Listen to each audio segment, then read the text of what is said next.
So yung mga naging tropa mo doon, sila Pudong yan. Sorrento din. Ano Saan mo yan sila sila? nakilala? Lower batch yan sila. Mas younger yan sila. Yung dalawang yan, si D2P at si Pudong. Mas younger na ano sila. Ganun, mga bataan sa amin dati yan. Pero Sorrento din. Yes. So nakilala mo na rin sila. Nung pagbalik mo dito, parang, okay, sige tara, ito mga tropa. Sama-sama Hindi ko sila tayo. tropa. Ganun. Kumbaga kasi sa Sorrento, matindi yung hierarchy namin dun eh. May hierarchy talaga dun eh. Merong mga boss at may mga utusan. Laging ganun eh. Tapos kadalasan, syempre, yung mga mas bata-bata, sila yung mas mababang ranko, sila yung utusan mong bumili ng ice tubig, mga ganun. Matindi yung ganun sa amin. So yung generation nila, parang sila yung, ito kami, ito sila. Ganun. Tapos, yun syempre, parang basically naglo-look up sila sa amin. Yun, lagi silang sumasama-sama. Yan. Parang ikaw yung naging senior nila.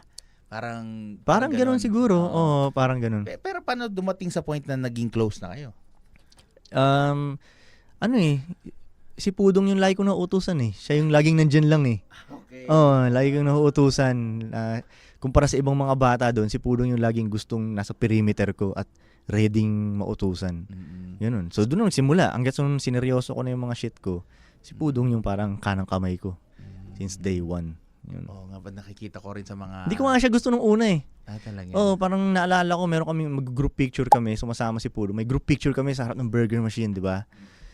Tapos tinatry sumama ni Pudong kasi syempre, yung group picture na yun yung magiging coolest group picture sa lugar namin. Hindi ganun nagagawa. Ako lang kaya mag-organize ng ganun sa lugar namin eh. Group picture tayo, ganyan-ganyan. So si Pudong, syempre gusto niyang sumama doon. Bata siya eh, di ba?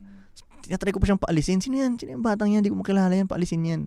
Sinasabi ng tropa, hindi kapatid ni ano yan, kapatid niya. Sige na nga, fine, pasamahin.